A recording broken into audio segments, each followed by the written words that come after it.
She was a victim of domestic violence, but those closest to her say they didn't know it was happening.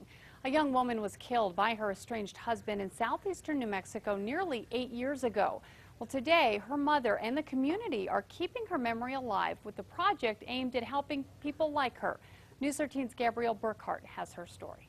She was such a wonderful person, and so many women are, and they get stuck in this type of relationship and they don't even realize it until it's too late. That's what Sherry Snapp's mom, Jan Lobeck, says happened to her daughter. She was killed nearly 8 years ago in Hobbs. Her estranged husband, Chris Snapp, was convicted of involuntary manslaughter for her death. He hit her with a telephone on the side of her head.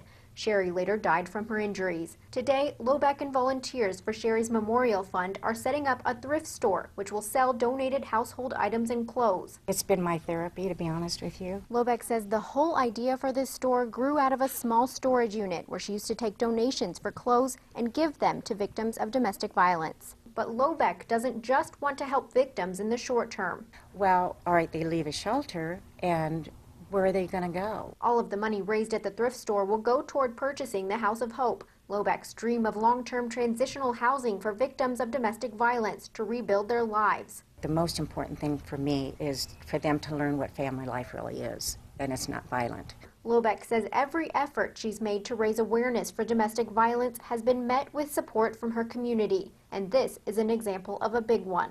I do it in her memory, and I'm just hoping and praying that at least one victim, I can save one victim from dying behind closed doors as my daughter did.